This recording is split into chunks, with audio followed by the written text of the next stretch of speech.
मला सगळ्यांमध्ये ना असं असं एकदम भिरभिरून जायला झालंय. नक्की कोणाला न्याय द्यायचा आणि नक्की कोणाबरोबर राहायचं ना हेच समजत नाहीये मला. आता हे बस वाटतं. आता म्हणजे माझ्या पुढे 2 उपाय राहिले होते. एक तर नोकरी सोडायची. माझ्या घरच्यांनी मला सांगितलं होतं की तू नोकरी सोडून दे, तू नोकरी सोडलीस ना तरी चालणार आहे आम्हाला. आणि दुसरा उपाय, माझा उपाय होता तो मरण पत्करणं. माझ्याकडे फक्त 2च पर्याय उरले होते. पहिला पर्याय म्हणजे मी काम सोडून द्यावं, दुसरा पर्याय म्हणजे मी मरण पत्करावं. या शिक्षिकेचे हे शब्द आहेत. मुंबईच्या घाटकोपरमध्ये एका शैक्षणिक संस्थेमध्ये विद्यार्थ्यांना शिकवण्याचं काम करणाऱ्या या शिक्षिकेचे हे शब्द. या शिक्षिकेने 2 दिवसापूर्वी ज्या संस्थेमध्ये त्या कार्यरत आहेत त्याच संस्थेच्या शाळेत झोपेच्या 8 गोळ्या घेऊन आत्महत्येचा प्रयत्न केला. हा आत्महत्येचा प्रयत्न का केला तर अनेकदा शासकीय शिक्षकांना किंवा शासकीय शिक्षकेतर कर्मचाऱ्यांना वेगवेगळी कामं जी ती शासनाच्या माध्यमातून दिली जातात. त्याच पद्धतीने या शिक्षिकेला BLO म्हणून नेमणूक करून तिला SIR प्रक्रियेची कामं जी ती देण्यात आली होती. घाटकोपरच्या एका विशिष्ट भागामध्ये त्यांना ही SIR प्रक्रिया राबवायची होती. पहिले त्यांना 1500 फॉर्म दिले आणि त्यानंतर त्यांना पुन्हा काही महिन्यानंतर पुन्हा 1500 फॉर्म दिले. आणि याचाच संपूर्ण जो काही कामाचा लोड आहे तो त्यांना सावरता नाही आला. वारंवार अधिकाऱ्यांसोबत संवाद साधून अधिकाऱ्यांसोबत नेमकी आपल्याला काय अडचण होते ही सांगून देखील अधिकाऱ्यांकडून कोणत्याच पद्धतीने चांगला प्रतिसाद मिळत नसल्याने त्यांनी हे टोकाचं पाऊल उचललेलं पाहायला मिळते. ते टोकाचं पाऊल म्हणजेच त्यांनी ज्या शैक्षणिक संस्थेमध्ये ज्या कार्यरत आहेत, ज्या शैक्षणिक संस्थेच्या शाळेमध्ये त्या विद्यार्थ्यांना शिकवतात त्याच शाळेमध्ये त्यांनी झोपेच्या गोळ्या घेऊन आत्महत्या करण्याचा प्रयत्न केलेला आहे. नेमका त्यांनी हा प्रयत्न का केला याच संदर्भात आपण त्यांच्याकडनं जाणून घेणार आहोत. त्या नेमक्या काय म्हणतायत हे पहा. टोकाचं पाऊल उचलण्यामागचं कारण पण तसंच घडलं. गेले 4 महिने आम्हाला BLO ड्युटी आहे. घरोघरी जाऊन सर्वेक्षण करणं वगैरे सर्व आहे. 14 एप्रिलपासून आम्ही सुरुवात केली. मुळात आम्हाला ह्या ड्युटीमध्ये सहभाग घेण्याची इच्छा नव्हती, कारण माहिती होतं 24च्या ड्युटीमध्ये आम्हाला खूप वाईट अनुभव आलेले होते. तरी पण ही ड्युटी घेण्यामागे शासनाने आम्हाला खूप जोर लावला. FIR दाखल केली जाईल, पगार स्टॉप केले जातील, अजून काय काय काय काय प्रकारे प्रेशराईज्ड होतं. शाळांनी, संस्थांनी सांगितलं हे असं होण्यापेक्षा करा, ड्युटी होऊन जाईल तुमच्याने, सुट्ट्यांमधलीच आहे.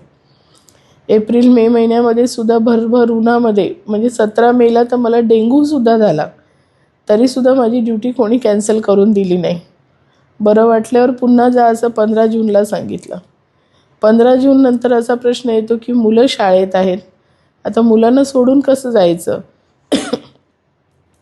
मी मागणी केली होती की आता आम्हाला बस करा, शाळा करू द्या, पण काहीही फरक नाही पडत होता. 20 जूनपासून ट्रेनिंग हे ते सुरू झालं. 30 तारखेला माझ्या आयुष्यात काही घटना घडल्या तोपर्यंत. 30 जूनला जेव्हा मी फॉर्म द्यायला गेली, त्यांच्याकडून घ्यायला गेली, तेव्हासुद्धा मी त्यांना हातापाय पडली की बाबा माझ्या घरातला खूप मोठा इश्यू चालू आहे, ह्या कामासाठी मला नाही शक्य होणार आहे, माझ्या नवऱ्याचं मोठा ॲक्सिडेंट झाला आहे आणि अशा सगळ्या कंडिशनमध्ये मी कसं मॅनेज करू. आणि माझ्याकडे 1500 फॉर्म आहेत. 1500च्या डबल केले तर 3000 फॉर्म. ते मला घरापर्यंत ओढून घेऊन जाणंसुद्धा शक्य नव्हतं. कोणी मदतनीस नाही, काही नाही, काय नाही. त्याच्यानंतर 2-3 दिवस धो पाऊस पडला. पावसात सुद्धा आमची दया आली नाही इलेक्शनवाल्यांना. एरियामध्ये जेव्हा जातो ना, 50 चाळींचा एरिया आहे माझा. कुठल्या चाळीत कोण राहतो काही कळत नाही, कारण त्या एरियामध्ये मी काही लहानाची मोठी झालेली नाही आहे. हर प्रकारे जबाव होता. एरियामध्ये फिरत असताना स्थानिक जो कोणी राजकीय, मग तो शाखा प्रमुख असेल किंवा एखादा नगरसेवक असेल, माजी नगरसेवक असेल, तर त्यांची माणसं जागोजागी विखुरलेली असतात. आणि ती माणसं त्या BLOच्या मदतनीस म्हणून पण कधी वेळेला असतात. पण ज्या माणसांनी आम्हाला मे महिन्यामध्ये मदतनीस म्हणून मदत केली नाही, त्या माणसांना आम्ही आता का फोन करावा. हेच रोजचं चाललंय. सकाळी 7-8ला घर सोडायचं, रात्री 10-10 वाजेपर्यंत घरी यायचं. ना घराकडे लक्ष आहे, ना आपल्या खाण्यापिण्याकडे लक्ष आहे.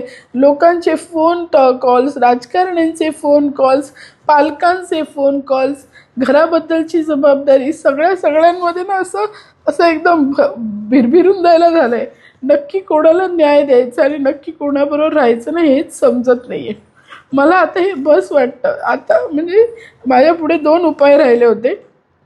एक तर नोकरी सोडायची, जो माझ्या घरच्यांनी मला सांगितलं होतं की तू नोकरी सोडून दे, तू नोकरी सोडलीस ना तरी चालणार आहे आम्हाला.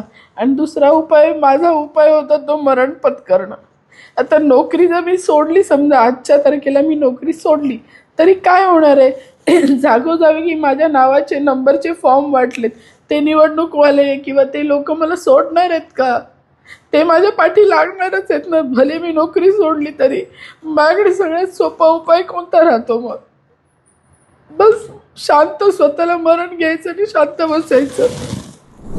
या महिला शिक्षिकेने दिलेल्या प्रतिक्रियेमध्ये थेट त्यांच्या माध्यमातून आरोप जे ते प्रशासनावरती करण्यात आलेले आहेत. त्यामध्ये त्यांनी थेट सांगितलं आहे की शैक्षणिक अधिकारी आहेत ज्यांच्या माध्यमातून ही कामं त्यांना दिली जातात, त्यांना हा कामाचा व्याप जास्त असल्याचे सांगितले. त्यानंतर देखील त्यांच्या माध्यमातून कोणतीच ठोस पावलं जी ती उचलली गेली नाही आहेत. एक असिस्टंट देण्यात आला होता, परंतु त्या असिस्टंटच्या माध्यमातून देखील कोणतीच कामं जी ती करण्यात नाही आली आणि त्याच नंतर कामाचा व्याप जो आहे तो हा वाढू लागला. त्याचबरोबर या कामाला म्हणजे या शासकीय कामाला यायचं म्हणून विद्यार्थ्यांना शिकवता येत नव्हतं. त्याचनंतर विद्यार्थ्यांचे पालकांचे फोन देखील त्यांना यायचे. त्याचनंतर ह्या SIR प्रक्रियेमध्ये अनेकांचे फॉर्म देखील ते वाटायचे राहिले होते, त्यांचे फोन देखील त्यांना यायचे.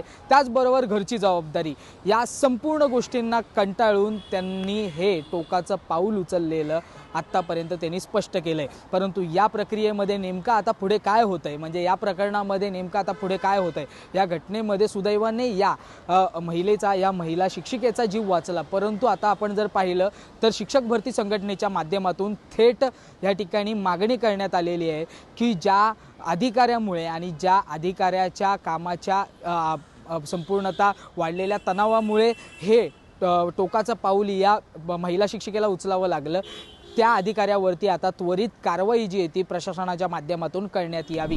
या संदर्भात आता नेमकी पुढची पावलं प्रशासनाच्या माध्यमातून काय उचलली जात आहेत का हे पाहणं फार महत्त्वाचं असेल. त्याचबद्दल या संपूर्ण प्रकरणाबद्दल तुमचं मत काय हे कमेंटमध्ये नोंदवायला विसरू नका आणि पाहत राहा लोकमत.